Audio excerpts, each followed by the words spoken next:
Capítulo 337 de Boku no Hero Academia. Continua aí o mini arco do traidor da UA. E o que a gente viu nesse capítulo foi alguns flashbacks iniciais do passado do Aoyama. O que a gente pôde ver é que a família dele, por ter um pouquinho de condições financeiras melhores, conseguiu pagar esse tal indivíduo que estava distribuindo individualidades, conseguiu pagar aquele cinto dele para uma individualidade que não foi feita para o corpo dele, né?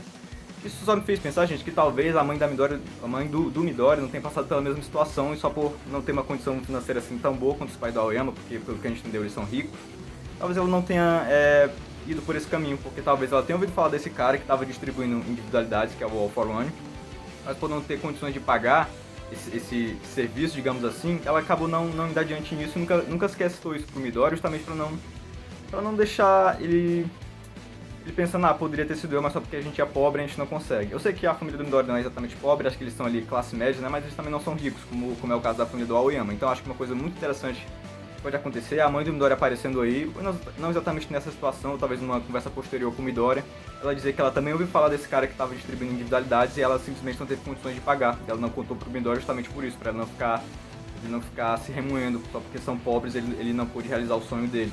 Acho que seria uma coisa interessante justamente pra gente ver que como poderia ser o Midori ali naquela situação, né? Exatamente aquilo que eu tava falando no vídeo passado. Porque nessa situação aí seria muito fácil ser o Midori nessa situação, gente.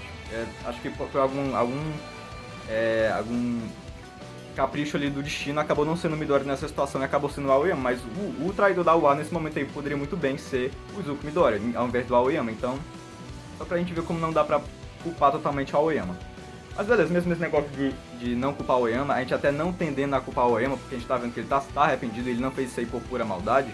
Mesmo assim, no capítulo a gente teve uma personagem aí apontando os crimes que a Oyama cometeu, que foi a Hagakure, né? Eu acho que o Correio colocou essa parte da Hagakure meio que apontando os crimes que o Aoyama cometeu, justamente pra fazer a gente lembrar, e também pra tornar um pouco mais tendo essa linha que a gente traçou em relação ao personagem vilão ou não vilão, pra deixar essa balança um pouco mais complicada. Essa balança que a gente criou em relação a esse personagem, pra saber se ele é vilão ou não. E o que ela citou aí foi sobre como pessoas poderiam ter morrido e como o Japão tá uma bagunça. Mas beleza, gente, vamos analisar direitinho quais foram os crimes do Aoyama pra gente também não ficar culpando o coitado de coisas que ele não fez, né? Porque pelo que a gente pôde ver nesse capítulo, pelos flashbacks que foram mostrados, pelas coisas que foram faladas no capítulo passado, ele é culpado pelo acidente na USJ, que ninguém morreu, beleza. Poderiam ter morrido, mas não morreu, e também professores ficaram feridos, mas também não morreram, então menos grave. É grave, mas também menos grave. Também teve o lance do acampamento, ele também denunciou a localização do acampamento. Beleza, ninguém morreu também, mas acabou resultando no sequestro de um aluno, no caso o Bakugou, e isso por sua vez levou a outros acontecimentos que chegou o All Might perder a individualidade dele, aquela heroína lá gatinha da individualidade de busca também perdeu a individualidade dela, isso é meio culpa da Aoyama. E acho que também todo aquele desastre na luta entre All Might e All For One pode ter morrido algumas pessoas, alguns figurantes. Se de fato morreram, gente, então o Aoyama tem um pouquinho de culpa nisso, porque tudo isso aí foi causado aí pela traição dele. Então mesmo que seja indiretamente, o Aoyama tem um pouquinho de culpa em qualquer morte que possa ter acontecido. Não sei se aconteceram mortes aí em toda essa treta do All Might contra o All For One na terceira temporada, né?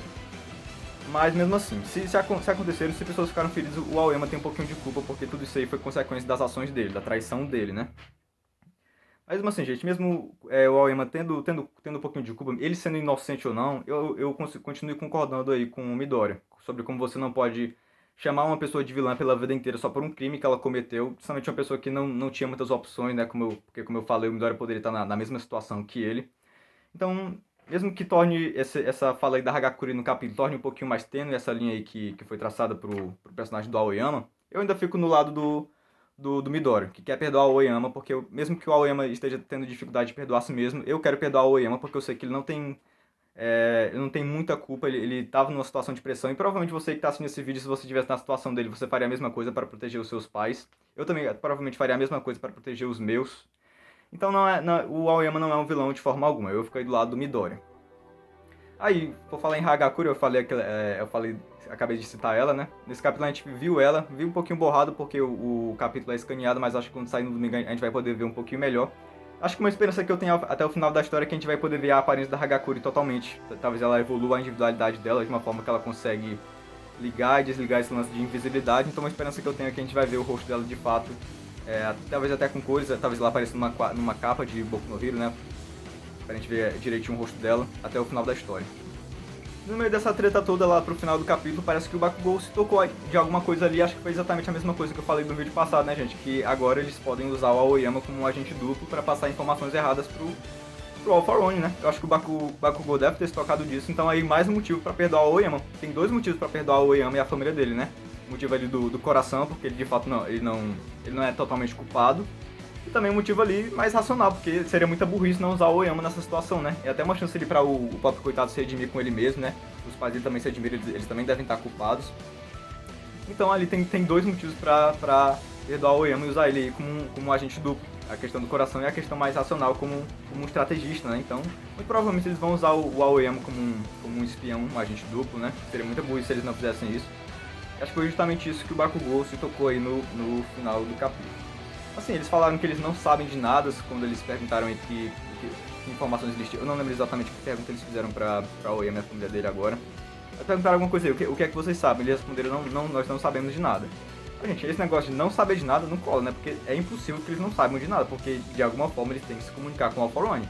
O All For One tá dando essas ordens aí de alguma forma pra eles, então, sei lá, um telefonezinho, alguma pessoa que vai até eles dar as ordens diretamente. Enfim, alguma coisa eles têm que saber. Qualquer coisa ali já vai ajudar a polícia a conseguir encontrar o All For One ou talvez estender o tempo que eles têm, né? Então esse negócio de nós não sabemos de nada não cola, porque qualquer coisa que eles saibam vai ajudar. Acabei de lembrar também que nesse capítulo também foi mostrada justamente a ordem que o All For One estava dando pro Aoyama nesse momento que a Hagakure pegou eles no flagra. A ordem que a família dele estava passando pro Aoyama era de, agora que o Izuku Midoriya tá na UA, era incitar ele a começar a agir sozinho, né? E não sei exatamente como é que isso iria se desenrolar, mas acho que não sei se vale a pena ficar imaginando isso, porque a gente já tá vendo que não vai se desenrolar pra esse lado, né? O Aoyama não vai mais obedecer essa ordem, porque agora não faz mais sentido, então não vou nem comentar sobre isso. Agora, gente, eu fiquei pensando aqui, será que existe a chance de ter um segundo traidor? Talvez ali um traidor que nem o Aoyama e a família dele tenha conhecimento que tem ali no meio da UA, talvez ali até entre os meio do pessoal da turma 1, quer dizer, 2A ou então 2B. Será que existe um segundo traidor? Porque o All For One falou aí nesse capítulo, ele falou no plural e também falou sobre como ele tem, se esse plano falhar, ele tem outros planos pra poder se apoiar neles, né? Será que esse segundo plano, esse plano B que ele tá falando, são outros traidores? Então, assim, quando ele falou em traidores aí nesse começo de capítulo, ele falou no plural, né? Ah, beleza, porque não existe só um traidor, é o Aoyama e os pais dele, então são 3 traidores. Só isso já explica por que o All For One tava usando as palavras no plural nesse começo de capítulo, então... acho que não tem exatamente uma dica de que existe um segundo traidor, mas mesmo assim vamos tentar se lembrar dessa teoria, né? Acho que existe aí, sei lá, uns 30% de chance dessa teoria estar certa de que existe um segundo traidor, mas eu mesmo não acredito muito nela. E indo logo pros finalmente, minha nota para esse capítulo é 9,1. Gente, desculpem, talvez vocês vão discordar comigo, mas me deu um pouquinho de sensação de que o Correio só tá colocando esse lance, todo esse arcozinho do Aoyama como um traidor. Ele só tá colocando quase como uma coisa só pra amarrar as pontas que ele deixou solta.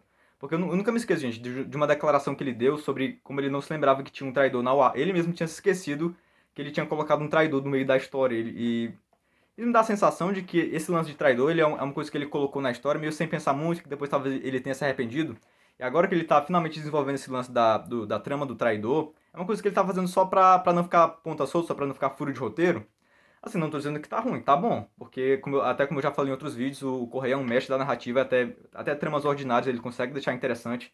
Mesmo que seja só por esse motivo, só pra não deixar pontas soltas, tá legal do mesmo jeito, então não tô reclamando, mas eu tenho um pouquinho dessa sensação de que ele não talvez não esteja levando tão a sério assim esse arco do Aoyama. Justamente por isso vai ser uma coisa bem fechadinha, não vai ser uma trama que vai se desenrolar até o final da história, vai ser uma coisa fechada aí, vai ser tudo resolvido agora. O Aoyama vai virar um agente duplo, vai ficar por isso mesmo, ele vai ser perdoado pelos amigos dele. E ponto final, vai ser isso aí, um arcozinho bem fechado pra esse arco do traidor, né? Isso me faz pensar que talvez o Correio tenha colocado, esteja fazendo esse arco justamente só pra fechar a ponta. Ele mesmo não tá muito empolgado em relação a isso. Eu não sei, talvez seja só coisa da minha cabeça mesmo, mas enfim, de qualquer forma não posso dizer que tá ruim. Esse arco tá bom sim, minha nota pra esse capítulo é 9,1. Eu já falei a nota, né? Agora eu não me lembro direito. Enfim, tô falando aqui de novo, a minha nota pra esse capítulo é 9,1, que é uma boa nota, então, pra vocês verem como eu não tô achando chato, apesar de eu ter falado isso, né? É só uma coisa que me veio aqui à cabeça, talvez eu esteja só delirando aqui na minha cabeça esquizofrênica. E agora o vídeo vai ficando por aqui. Por favor, não esqueça de deixar nos comentários o que você achou desse capítulo e o que você acha que vai acontecer nos próximos. E também não esqueça de deixar o seu like, se inscrever no canal pra gente bater a meta de 700 inscritos. E quando for se inscrever, por favor, não esqueça de ativar o sininho da notificação para você ficar por dentro dos vídeos, tá bom? E se puder também, compartilhe esse vídeo aqui com seus amigos que também leem Boku no Hero, porque ajuda bastante quando vocês compartilham. Eu fico muito grato, tá bom? Então, tchau, um beijo, até a próxima.